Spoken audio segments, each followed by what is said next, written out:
Hello good morning दोस्तों, कैसे हो आप सभी। उम्मीद करती हूँ आप सभी बढ़िया होंगे। तो व्लॉग की शुरुआत हो रही है सुबह के। टाइम आपको दिखाते हैं, हम 8:11 हुए। तो इस टाइम हम लोग आए हैं खेत दार वाले, और ये आज का मौसम है। तो हम लोग आए हैं आलू निकालने। धुंध भरा मौसम है आज, थोड़ा रात को बारिश हुई है, ये देखो। तो आज ये यहाँ पे आलू निकाल रही है, इसकी आज वतन वापसी है, ये देखिए।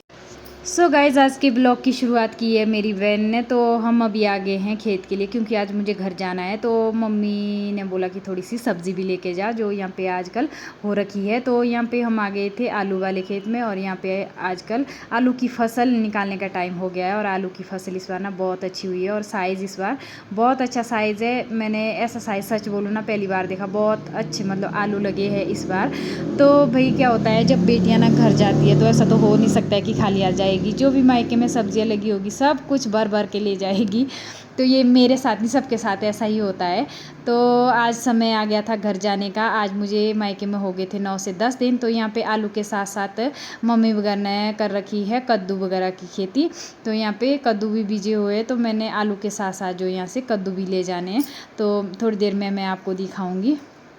तो यहाँ पे किरणा निकाल रही थी आलू, और मैं निकल पड़ी थी कद्दू ढूंढने घर के लिए।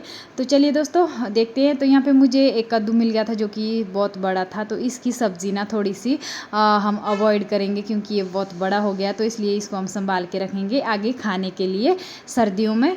तो यहाँ पे भी मुझे कद्दू मिल गया था। तो ये कद्दू ना सड़ने भी लग गए थे। तो जिस कद्दू को ध्यान से नहीं देखा गया हो, जो बीच में छूट जाता है, तो वो ना सड़ रहे थे। तो यहाँ पे फाइनली मुझे एक कद्दू मिल गया था। तो इसको मैं चेक कर रही थी कि ये खाने लायक है या नहीं है। तो ये खाने लायक है। तो यहाँ पे मैंने एक कद्दू ये सोचा था मैंने कि अगर मुझे और कद्दू मिलेगा तो मैं उसको ले लूँगी, नहीं तो मैं वैसे इस कद्दू को रख लूँगी। तो आगे बढ़ते बढ़ते मुझे फाइनली एक कद्दू मिल गया, जो कि बहुत अच्छा है खाने के लिए, सब्ज़ी के लिए। तो हमारे तो ना इसको पहाड़ी बोली में सिजाकड़ी बोलते हैं। तो यहाँ पे मुझे सिजाकड़ी मिल गई थी, और यहाँ पे एक छोटा सा कद्दू भी था। तो मैंने कद्दू को रहने दिया और सिजाकड़ी ले ली। सिजाकड़ी की सब्ज़ी ना लौकी घिए की सब्ज़ी की तरह होती है, बिल्कुल सेम वही टेस्ट होता है इसका। तो मैंने भी यहाँ पे 2 सिजाकड़ी घर के लिए निकाल दी थी। तो यहाँ पे मैं साथ साथ आगे बढ़ रही थी और देख रही थी, यहाँ पे बहुत सारी सिजाकड़ियाँ रख गई थी, और कुछ एक सिजाकड़ी ना यहाँ पे सड़ने भी लग गई थी, क्योंकि पानी की वजह से। और नीचे इसमें मिट्टी है, जो डायरेक्ट मिट्टी से लगी हो तो वो जल्दी सड़ जाती है। तो यहाँ पे मैंने तो चलिए जी, यहाँ पे मुझे 2 सिजाकड़ू मिल गए। इसकी सब्ज़ी अब घर में खाएंगे। ये देखो, तो जिस किसी को भी चाहिए वही इस खेत में आ जाए ना जी ढोटे छे। तो कद्दू और आलू की बैग भरने के बाद हम आ गए थे मक्की वाले खेत में। तो ये बहुत लंबे लंबे खेत है। तो इसमें आधी साइड को हमने बीजी है मक्की, और आधी साइड को बीजे है आलू। तो यहाँ पे मैंने आपको पहले भी बताया। तो ये जो बीच में आपको खाली पोर्शन दिख रहा था ना, ये पूरा भालू ने खाली किया है मक्की का। तो मक्की की फसल पूरी इस बार भालू ने तबाह कर दी है। जो भी यहाँ पे खाली पोर्शन है, और यहाँ पे जितनी भी मक्की लगी थी पक गई थी, वो सारी भालू ने तोड़ के खा लिया, और पूरा खेत जो है नष्ट भ्रष्ट कर दिया है। तो यहाँ पे कुछ एक राजमा जो बीजी थी मक्की के साथ, वो भी भालू ने तोड़ दिया, और खीरा भी इसके साथ बीजी थी, वो भी भालू ने ख़त्म कर लिया। जितनी भी फसल यहाँ पे मक्की के साथ लगाई गई थी, वो सारी जो है भालू ने ख़त्म कर लिया। भालू ने क्या किया है ना, कि जो जो मक्की पक गई थी वो तो खा लिए, पर जो कच्ची थी वो तोड़ के फेंक दी है। तो कुछ इस तरह से हम आज चेक करने आए थे यहाँ पे कि भालू कल रात आया है या नहीं आया है। तो भालू कल रात को भी आया है। यहाँ पे मक्की खा के ना कुछ इस तरह से फेंक देता है, और ऐसे ढेर लगा के खेतों में रखे हुए हैं। तो मैंने यहाँ से कुछ एक मक्की जो पकी पकी थी उसको तोड़ दिया, और कुछ एक बूटे जो है यहाँ पे अपने साथ घर ले आए। तो यहाँ पे आ गई थी खेत में मंजू भी। तो ये जा रही थी अपने खेत घास के लिए। तो हमारा खेत साथ साथ में है, इसलिए हमने थोड़ी सी गप्पे इसके साथ भी मारी। कुछ इतने से जो मक्की मैंने अपने साथ घर ले जानी है। तो हम लोग ना मक्की को अपनी बोली में बोलते हैं घुघू। तो आप सभी कमेंट करके बताना कि आपके यहाँ मक्की के लिए क्या क्या बोलते हैं। तो अपनी अपनी बोली में जो है कुछ अलग अलग तरह से बोलते हैं। कुछ लोग सिथलू बोलते हैं, तो हम घुघू बोलते हैं। तो यहाँ उसके साथ साथ मैं देख रही थी कि भालू ने जो है ना हरी राजमा भी यहाँ पे ख़त्म ख़त्म कर ली है तोड़ के, तो मैंने सोचा क्यों नहीं इनको भी हार्वेस्ट किया जाए। तो यहाँ पे कुछ एक राजमा मैंने तोड़ के जो है हार्वेस्ट कर लिया और उसके बाद हम निकल जाते हैं मंजू को बाय बाय करके घर के लिए। तो चलिए दोस्तों, फाइनली यहाँ पे मम्मी वगैरह को बाय बाय बोल के हम निकल गए हैं घर के लिए। तो मायके में क्या होता है ना, जाना तो बहुत अच्छा लगता है, बहुत खुशी देता है, पर मायके को बाय बाय बोलना ना बहुत ज़्यादा टफ होता है। बाय बाय बोल ही नहीं सकते भाई, ऐसा हो ही नहीं सकता कि एक बार भी बिना रोए मायके से आए। इतना ज़्यादा बुरा लगता है ना जब मायके से वापस आते हैं, बहुत ज़्यादा बुरा। तो यहाँ पे ना ये लोग हमारे साथ रोड तक आ रहे थे हमारा सामान लेके। तो यहाँ पे हम पहुँच गए थे रोड में, और यहाँ पे जो है हमने जाना है अपने कुल देवता जी के दर्शन करने, क्योंकि मेरी मन्नत थी।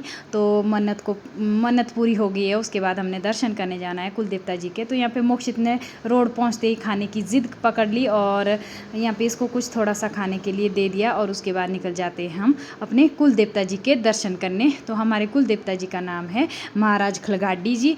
तो यहाँ पे हम इनके दर्शन करने के लिए निकल जाते हैं। और यहाँ पे आजकल हमारे देवता जी के नए मंदिर का काम चला हुआ है, तो आजकल देवता जी जो है अपने पुराने घर पे ही रहते हैं।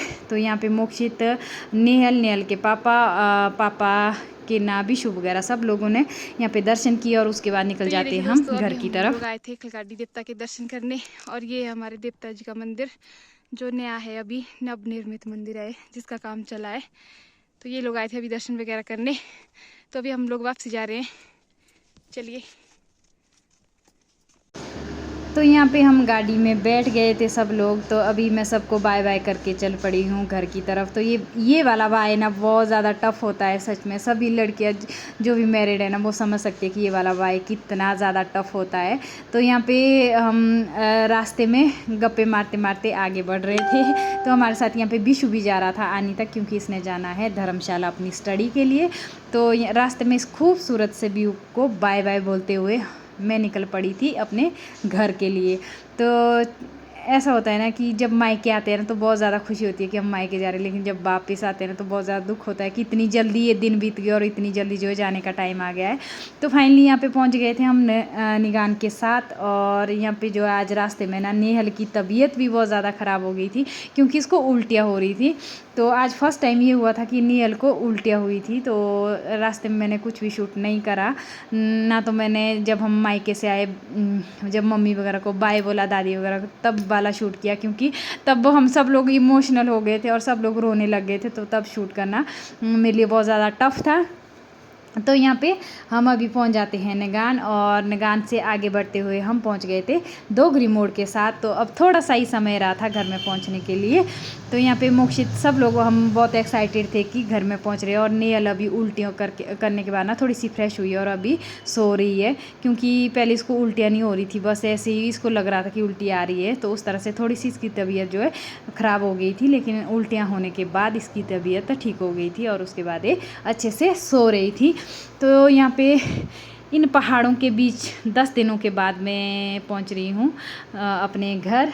तो आजकल सावन में हरे भरे पहाड़ जो है देखने में बहुत ज़्यादा सुंदर लगते हैं, और बरसात का मौसम है तो पहाड़ों में आजकल थोड़ा सा डर भी रहता है, क्योंकि पत्थर हर कहीं से आने शुरू हो जाते हैं। तो कुछ इस तरह से हमने अपने सफ़र को कंटिन्यू रखा और अपने घर तक पहुँचे। तो यहाँ पे हमारे घर के साथ जो खड़ बहती है, ये रोड वहीं होके गुज़रती है।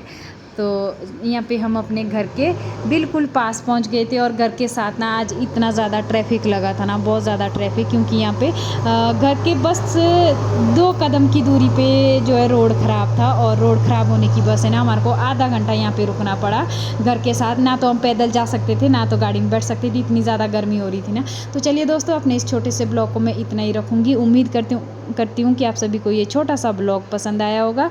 अगर आप सभी को ये छोटा सा ब्लॉग पसंद आया होगा तो इसे लाइक करें, शेयर करें, कमेंट करें और चैनल को सब्सक्राइब करना ना भूलें। तो फाइनली यहाँ पे रोड खुल गया था और इसके बाद हम निकल गए थे घर के लिए। तो बाय बाय दोस्तों।